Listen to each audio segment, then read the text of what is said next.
depan rumah kita di kantong plastik transparan, dan aromanya tercium dengan sangat menggoda. Sorry yang lagi makan ya.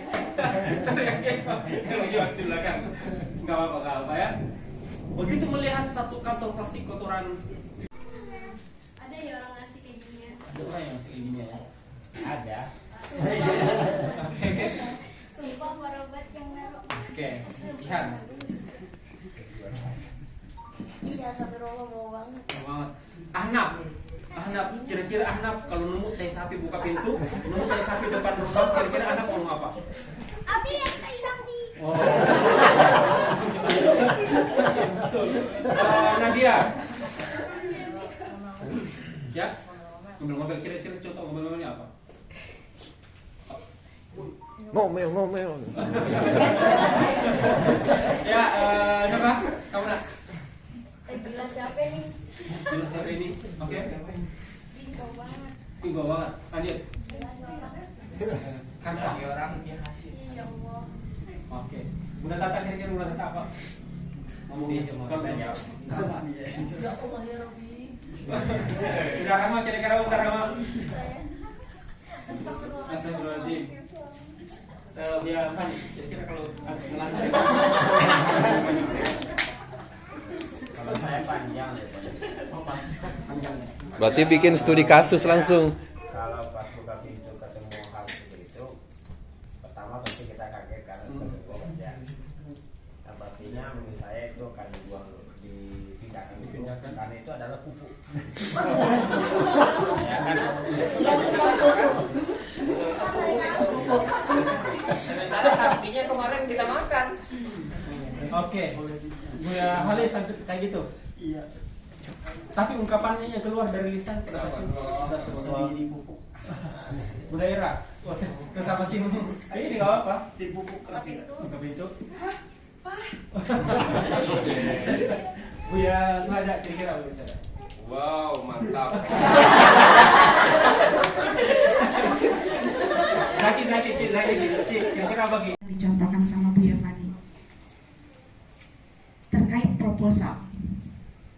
Kayak proposal misalkan kita sudah menyusun kegiatan, menyusun rencana dibuat menjadi sebuah proposal sedemikian sekolah contoh misalnya. Ternyata proposal kita ditolak. Bagi sebuah organisasi itu permasalahan ada apa? Padahal proposal kita sudah kita buat sedemikian rupa. Tersusunnya sudah kita buat serapi mungkin dan hanya pun sudah kita buat seminimalisir mungkin misalnya gitu. Nah, bagaimana sih cara kita menghadapi hal-hal yang seperti itu? Itu contoh kecilnya di dalam proposal. Sebelum saya menjelaskan, Kalau tidak kita langsung bikin apa namanya bendera. Ini ya proposal untuk mereka ini. Dari sampai-sampainya ya. Belum ya. Ada pertanyaan? Boleh ditanyakan sama Bunda Ira atau mau Bu Yevani? Silakan. Kalau tidak ada kita langsung. Baik. Boleh nanya? Oke, silakan. Apa? Aku sih tetap jaga amanah.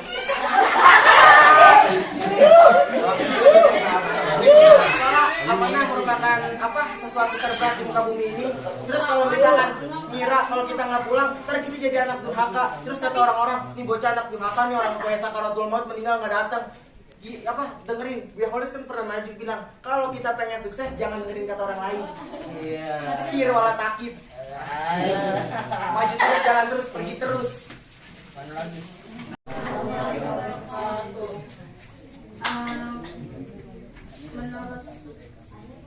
Menurut kami.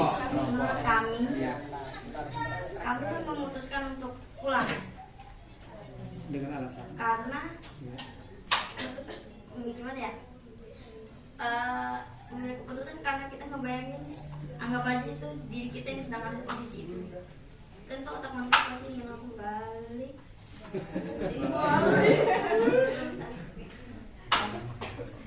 Karena jika kita ada di posisi itu pasti kita untuk langsung mikir atau pulang. Karena manusia berada di telapak kaki ibu dan gak mungkin juga kita akan meninggalkan surga. Dan meskipun perjalanan memang jauh katanya, tapi benar juga kata Pak Jadi Yang penting kita udah datang dulu dan pasti di situ ada keluarga besar yang menanti kita juga. Gitu sih. Oke, untuk semua Terima kasih. Terima kasih. Karena Pulang ke rumah 2 hari 2 malam. Kalau sakaratul mautnya lama emang dia dukun, pakai susuk, matinya lama. Lah, sekarang gini, siapa tahu orang tuanya misalkan beriman, walaupun misalkan nggak beriman, tapi namanya orang sakaratul maut cepet, apalagi sakaratul mautnya karena tabrakan. Misalkan emang nggak diceritain.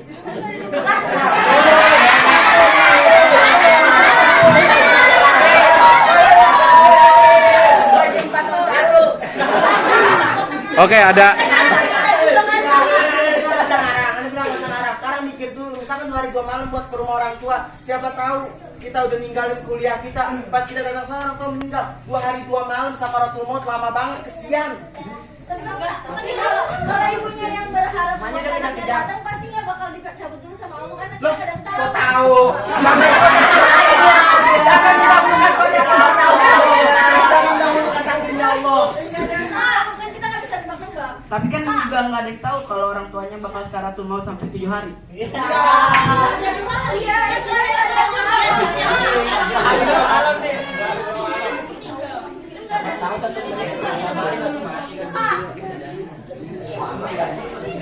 Mau duduk?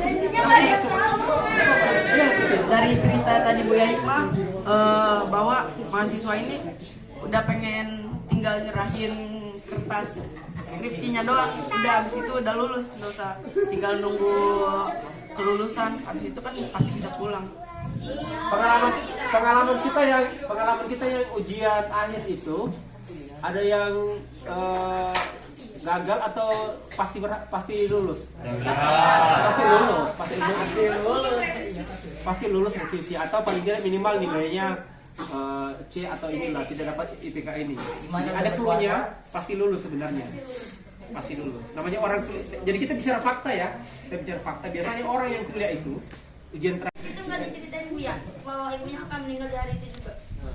Jadi belum tentu juga kalau misalnya kita milih kuliah saat kita skripsi belum tentu juga kita bakal diterima sidangnya dan itu belum tentu juga kita lulus. Tapi kalau kita pulang juga belum tentu juga orang tua itu akan mati di situ Bu ya. Kita nggak ada yang tahu. Assalamualaikum warahmatullahi wabarakatuh. Waalaikumsalam warahmatullahi wabarakatuh. Setiap kelompok kan mesti berbeda pendapat, jadi tolong dihargai terlebih dahulu ya. betul sekali. Nah,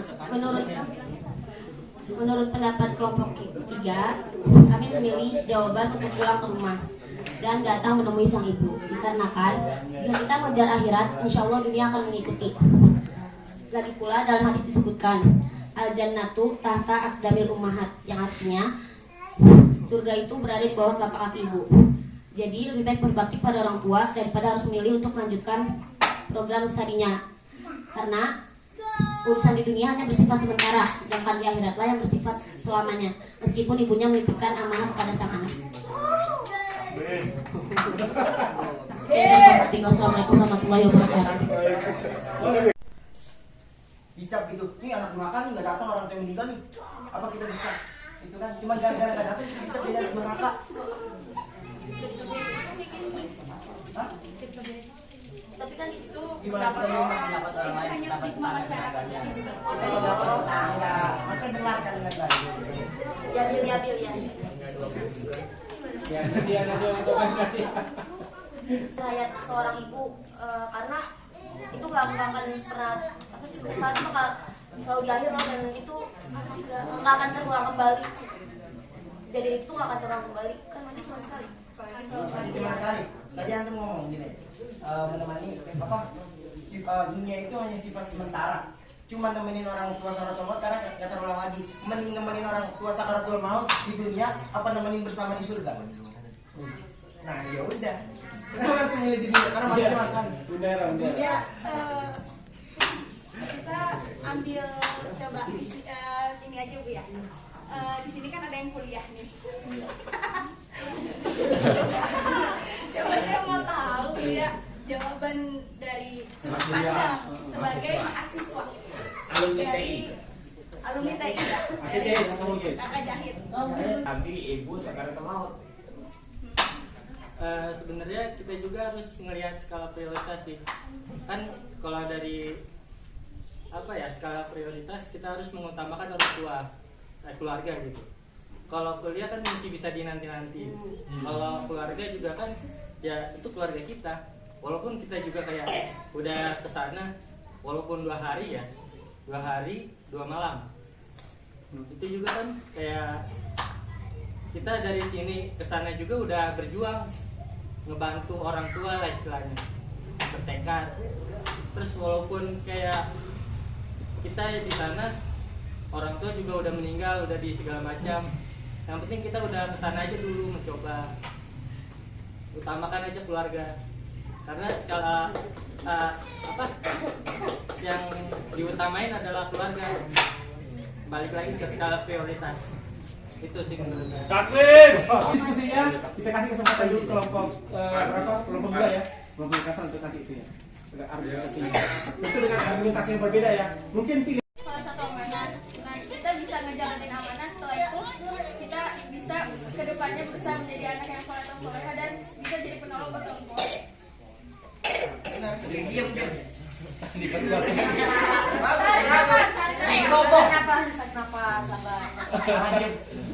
kuliah, ibunya tuh berpesan kamu jangan pulang nak sebelum berhasil, dan pesan itu adalah amanah ya. Terus kadarullah dalam perjalanannya setelah selesai 4 tahun kuliah dengan biaya segala macam, ibunya sakit rumah. Dapat berita dari kampus, pada saat sakit rumah kan ibunya nggak mungkin lagi ngomong suruh pulang apa segala macam, tapi dapat berita itu dari orang di kampus bahwa ibu kamu sakit rumah. Ceritanya berkisah sampai di situ. Masalahnya adalah bagaimana kalau itu terjadi sama kita, mana yang kita pilih? Pulang atau tetap tinggal menyelesaikan kuliah yang tinggal di ujung tanduk? Oke. Ya, tinggal, tetap tinggal ya, karena dengan mempertahankan tadi itu ya, kalian tetap tinggal, tetap pulang.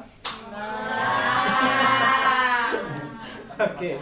Mau coba tanya Buya Hikmah? Buya Mansur? Oh, Buya Mansur. Perasaan antum, menurut antum mau pulang atau tinggal? Tetap tinggal. Biar tetap banyak pendukung. Iya. Yarwan, coba Yarwan bersuara. Yarwan bersuara ya. Kita coba hidupkan diskusi ini. Kalau Yarwan mau ngasih alasan atau tidak, silakan. Yarwan, tinggal atau pulang? Pulang. Yes. Alasannya Wan, sedikit saja alasannya. Kalimatnya, alasannya Wan, pulang. Kenapa mau pulang? Apa alasan mau pulang? Nangis gue. Sedih ya? Sedih ya. Oke, jadi ini perasaan nih, perasaan. Ya Pak, kalau antum ya ini tanpa membela kubu yang sedang berdiskusi, kira-kira apa jawaban antum? Ini pribadi ya, pendapat pribadi. Pendapat pribadi ya. Ada nih nggak?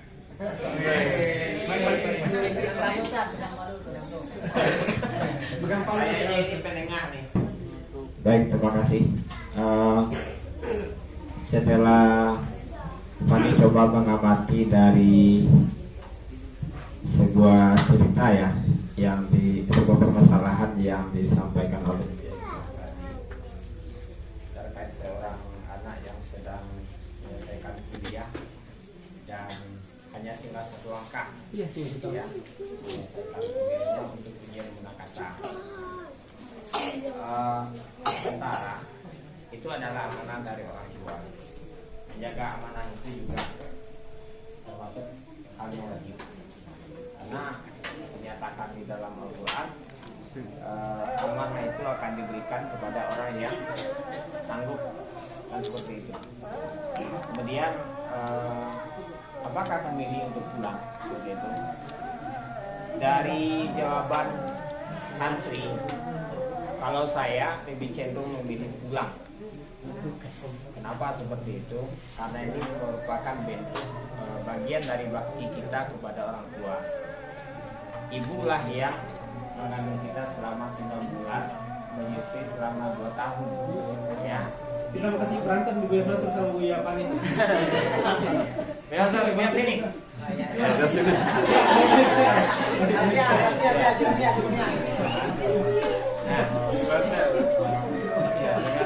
Ini saya di dalam ini kan. saya lebih memilih untuk pulang karena mengingat untuk berbakti kepada orang tua itu adalah hal yang terakhir sekali bagi kita.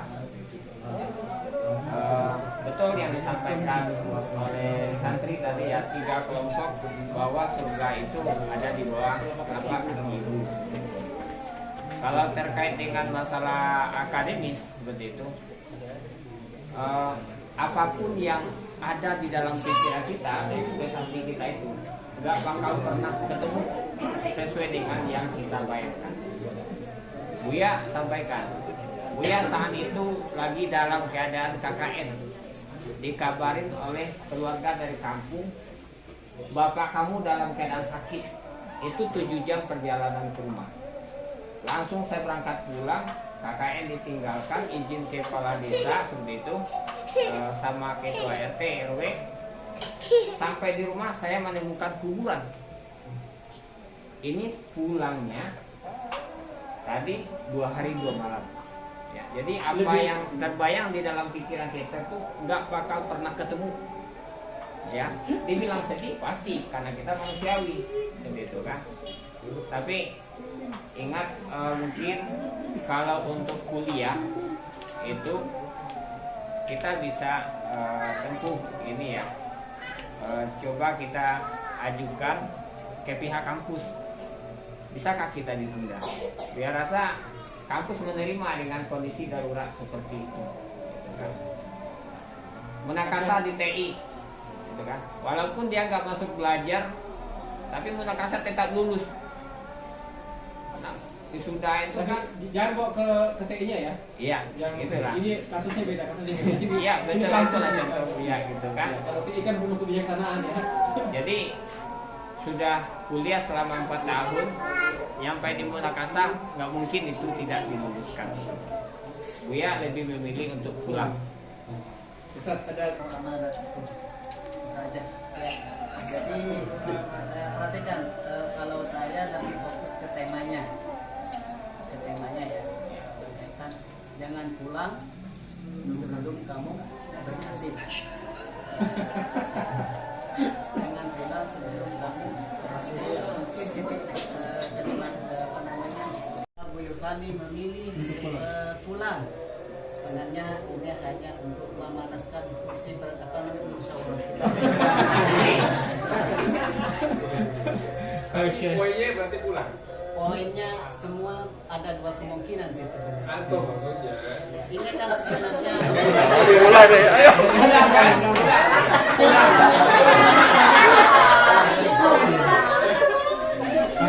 Nanti besok kita pulang. Saya pulang. Oke. Ya. Saya sudah jalan, nggak perlu pulang. Bibi pulang apa tetap tinggal, Bi? Pulang. Besok pulang. Besok pulang.